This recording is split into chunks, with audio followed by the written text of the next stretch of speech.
Economics is the study of the use of resources to produce and distribute goods and services. While not all of the world's problems are economic in nature, many of them have an economic component or dimension. Today, economics is at the core of survival itself, for it would be impossible for all the world's people to revert back to a natural state and live independently from our machine-driven system of economic production and distribution. So what are the principles that are at the core of economic systems? In this program, we will look at the most important basic economic concepts.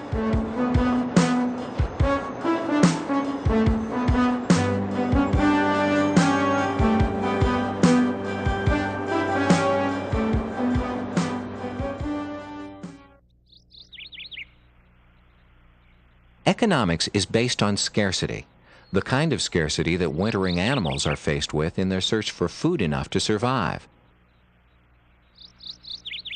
Scarcity is not an all-or-nothing affair. It can be a function of time. For instance, grass, abundant in summer, is scarce in the winter.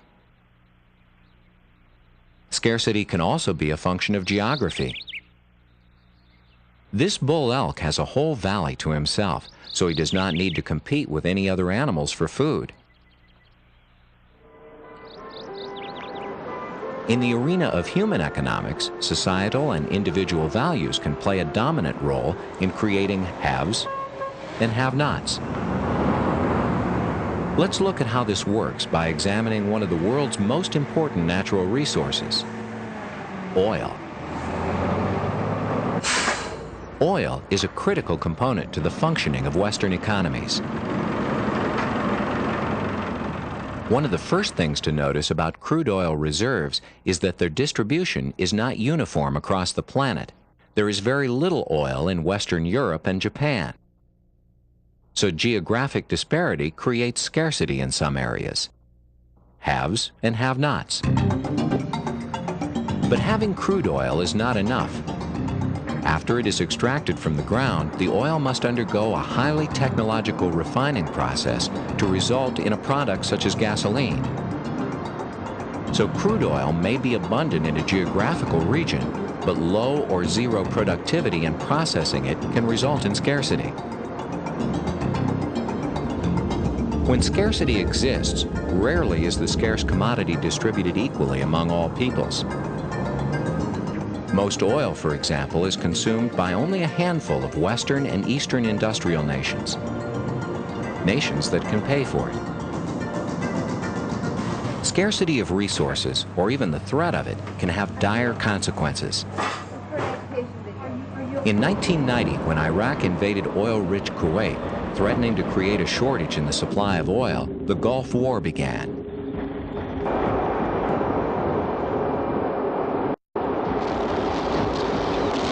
Many people died, and an environmental disaster ensued. Shortages, or scarcity, can bring about all manner of human misery and suffering. One of the most appalling situations unfolded in colonial America, where land resources were abundant, but laborers to work the land were in short supply.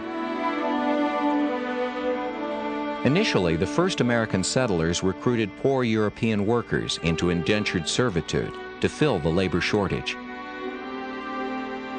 Later, when that solution proved inadequate, black Africans were captured and forced into slavery.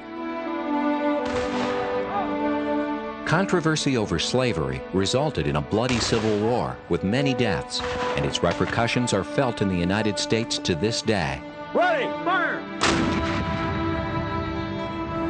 With scarcity at the basis of material economics, the key operating principle is opportunity cost. The principle of opportunity cost states that if you have more of one thing, you must have less of another. In the case of true abundance, opportunity cost diminishes or ceases to exist, and you can have it all. Let's look at how the principle of opportunity cost works on a variety of levels. Over the planet Earth, there is much land. But what to do with it?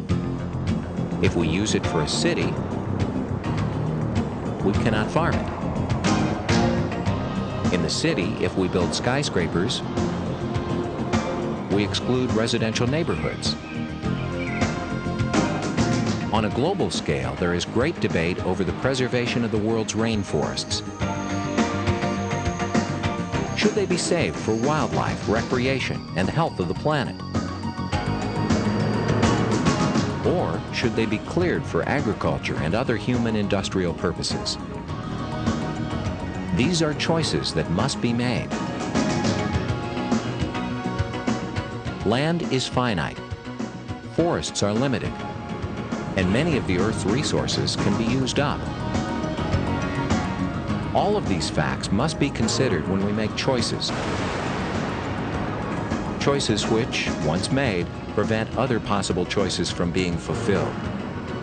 Again, the principle of opportunity cost at work. Opportunity cost functions at all levels of business. If a company needs to distribute videotapes to customers, it can decide to invest in tape duplication machines and commit labor hours to the process. Alternately, it can take the work to another company, which specializes in tape duplication, and pay them to do the work. In the latter case, the company uses up more of its capital money resources, but less of its labor resources. At the consumer level, when faced with limited income, we cannot buy everything. If we decide to buy toys, we cannot have a telescope, or new shoes, or jewelry. Again, opportunity cost. Even how a person chooses to spend his or her time relates to opportunity cost. When we watch television, it is often exclusive of other activities, such as outdoor recreation. Such a choice, while not directly economic, has economic consequences. Our decision to purchase a television rather than sporting goods impacts both of those industries and the people in them. So, based on scarcity, we have seen that economics is concerned primarily with a subset of opportunity cost decisions, those that deal with the use of resources to produce and distribute goods and services. And those goods and services of the Western industrial economies are truly remarkable in their number, quality, and variety.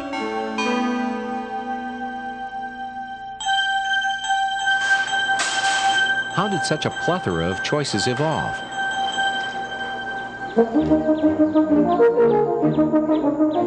Western economies can trace their histories back to the kings and queens of Europe. These monarchs ran centrally controlled economies, and their subjects were a kind of slave labor. However, in the 1770s, particularly in places like Britain and the new country of America, a new system of economic functioning was emerging called the free market economy. Most economists believe the free market economy triggered the Industrial Revolution, the use of machines to produce goods. The mechanization of economic processes, particularly in agriculture, transformed the world.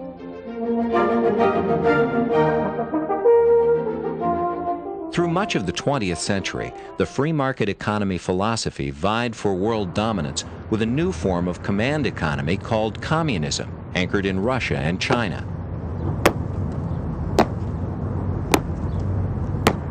In a planned, centrally controlled communist economy, the government controls all economic decisions. It determines what goods and services are produced, who receives training or education, what kind of employment each citizen has, and who buys the goods and services. It even sets actual wages and prices. This effort to control the thousands and sometimes millions of decisions which constitute the economic activity of a country proved too complex and overwhelming to be entirely effective in all areas. For this and many other reasons, by the end of the 20th century, the communist approach appears to have failed. So let's look at some of the major properties of today's free market economy and how they came to be. 200 years ago, most people possessed the necessary skills for survival. Most work was done by hand with only simple tools. Men were hunters, farmers, and woodworkers. Women were cooks, weavers, and caretakers of children and animals. But over time, as populations increased, labor became specialized. A division of labor took place. Today, we have bakers who make our bread, veterinarians who care for animals, well, the baby's heart rate is real good, and carpenters who build our furniture. A few people raise food for the rest of us, and both men and women are able to have almost any job they choose. However, the cornerstone of the Industrial Revolution was the invention of the production line and its use of machines to produce goods and supply services. One worker no longer produced a single product, but specialized in creating or putting together just one component of that product.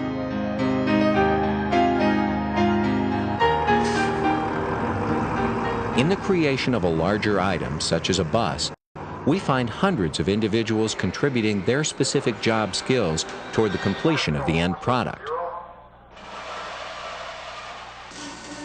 From the cutters and welders who erect the frame of the bus, to the assemblers who put together the electronic components, to the people who install the seats. The production line, through the use of machines, allows a large number of products to be built simultaneously at a high rate of speed. Division of labor could never work unless there was an acceptable medium of exchange. The welder of buses would have a hard time bartering his skill for bread from the baker. What is needed to make division of labor work is money, a medium of exchange accepted by everyone, light in weight and not easily counterfeited. Most countries have central banks which make sure there is enough money in circulation to handle the vast number of transactions in the marketplace. In the United States, this central bank is called the Federal Reserve and is located in Washington, D.C.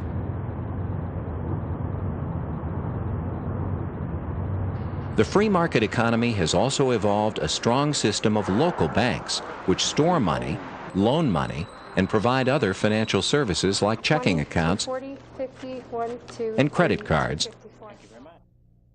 all of which help free market transactions flow easily.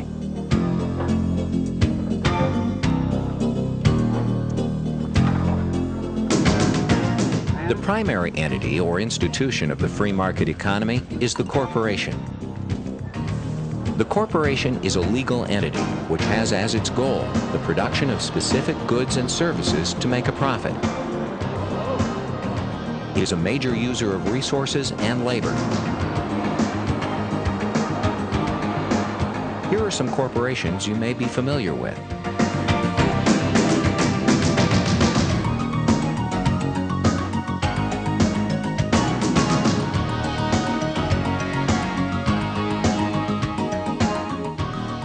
Starting a corporation is a rather simple matter.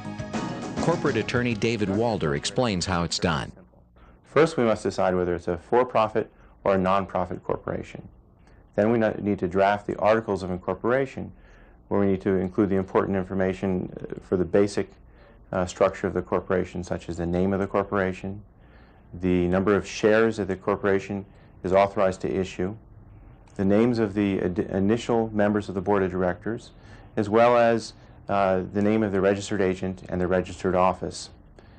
At that point, you file the articles along with the appropriate filing fee with the appropriate Secretary of State for the state of incorporation. After that, there would be an initial board of directors meeting where the directors would meet and adopt bylaws and decide how many shares to issue and to whom, usually for consideration. And the shares usually would be common shares. They would be, though the corporation could have additional option to issue restricted or any other types of shares that would assist the corporation in its goals. Well, we've got several engineering functions. For the day-to-day running of a corporation, there are officers who govern the company. The principal one is the president. There are also vice presidents, treasurers, and secretaries. Here is a bank president and the president of the bus plant we saw earlier. We have seen that the ownership of corporations was determined by the ownership of the stock. There are two major kinds of stocks issued by corporations: private and public. Public stocks are traded freely in an open market called a stock exchange. The most famous of these is the New York Stock Exchange. With public stocks, anybody, if they have the money to invest, can become one of the owners of companies like IBM, United Airlines, or Intel. The stock market is perhaps the epitome of the free market, where transactions take place exclusively for the purpose of making money.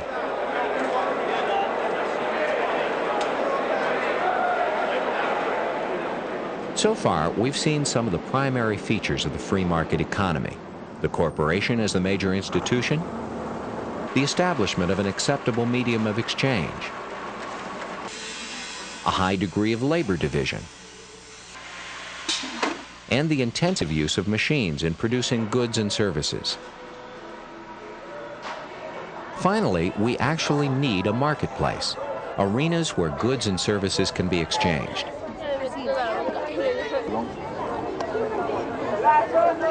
We've already seen the stock market, but an open-air market like this one, found the world over, is often what people think of when imagining an economic market. Here, many goods are brought together, sold and traded, with prices determined largely by the factors of supply and demand. One of the factors integral to the success of the flea market is the ability of the sellers to get their wares to the marketplace. This is a rudimentary distribution system that links the producer of the goods to the consumer.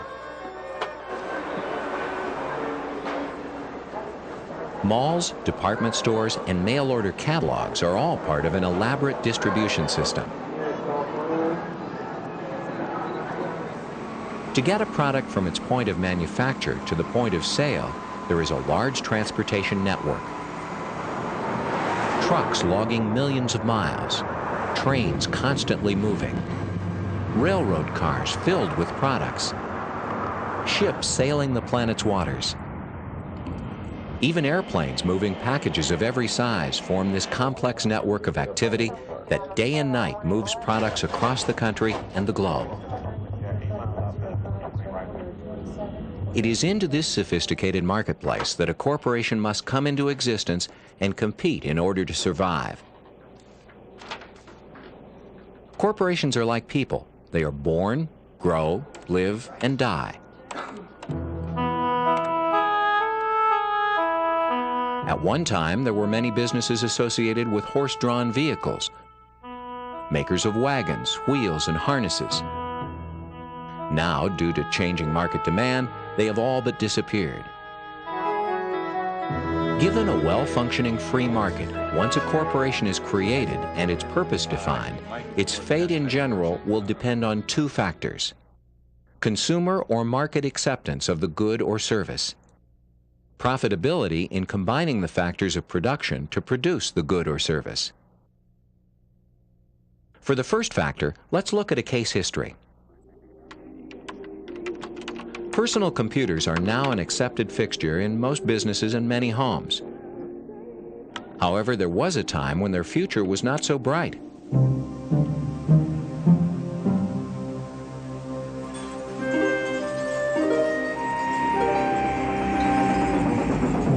In the 1970s and early 80s, computers were large mainframe machines housed in large computer rooms.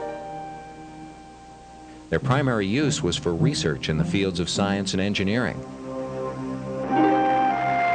They helped build the atom bomb, and put men in space.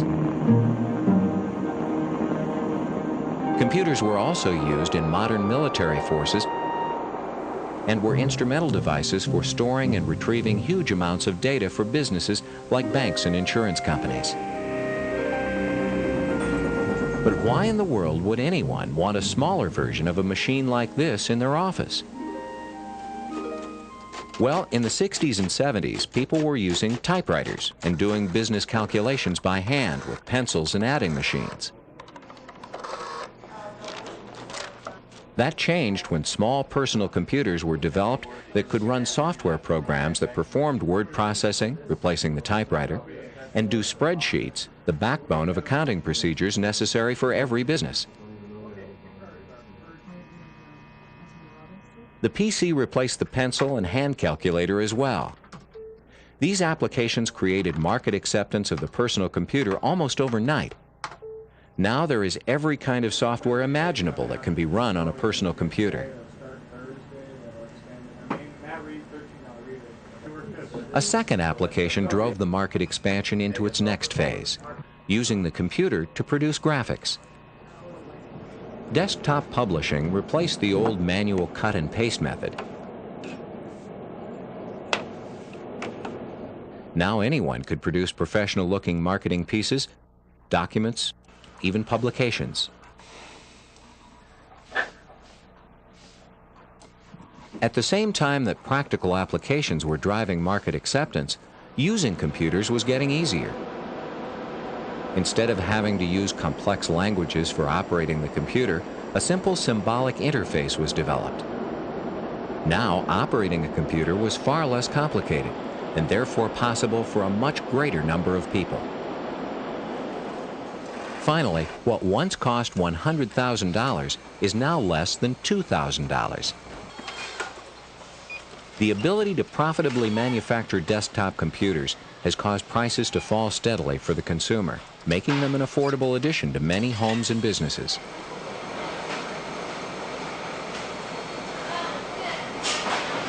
Of course, computers and their software have been heavily advertised, fueling the ever-expanding sales market. We have seen that satisfying consumer needs in 3 areas has driven the market expansion of personal computing. Significant applications such as word processing, spreadsheets, and graphics fulfilled a real need. User-friendliness through graphic and symbolic interfaces was, in a way, like making clothes stylish rather than purely functional. Finally, lowering production costs resulted in lower prices for the consumer, making computers widely affordable.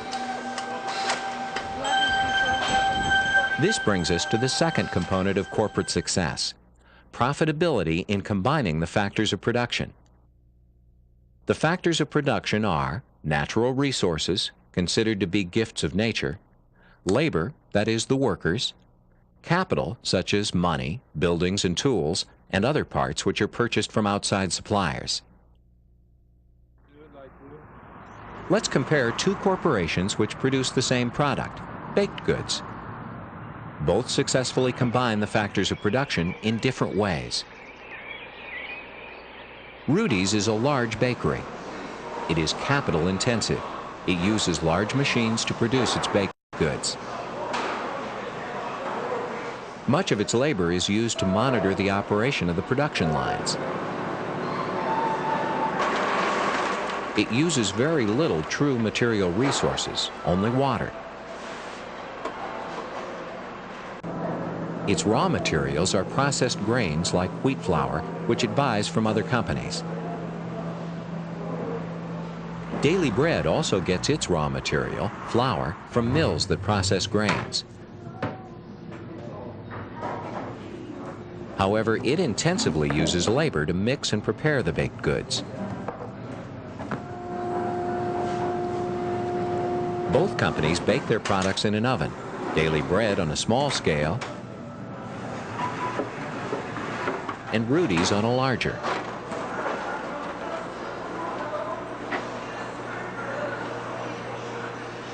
Both companies profitably produce excellent baked goods.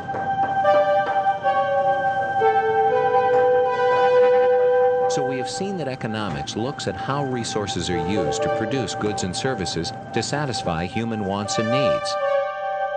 That the methods for doing this have changed over time, from the labor-intensive, simple tool economies to the machine-based large corporations of today.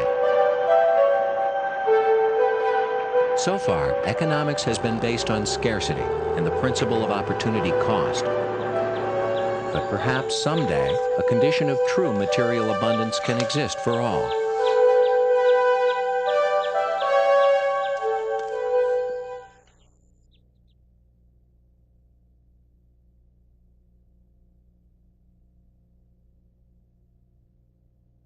Number 1. One requirement for an acceptable medium of exchange is A. Accepted by everyone. B. Backed by a reserve of gold or silver. C. Not easily destroyed. D. Made of gold or silver.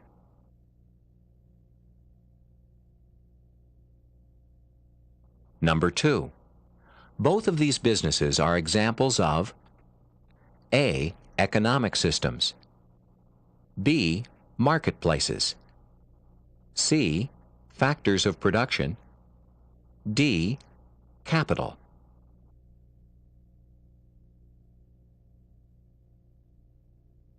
Number 3. Construction of this home utilizes which factors of production? A.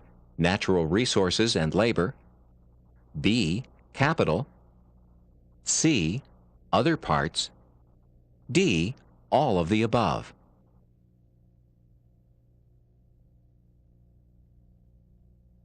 Number 4. This business is a corporation, which means that A. It does business of over $1 million each year. B. It makes a profit. C. It has completed legal paperwork. D. Its stock is publicly traded.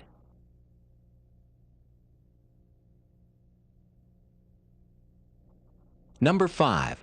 According to the video, the fate of a corporation depends on A. Market acceptance of its good or service. B. Whether it can sell a large number of stocks. C. Profitability in combining the factors of production. D. A and C.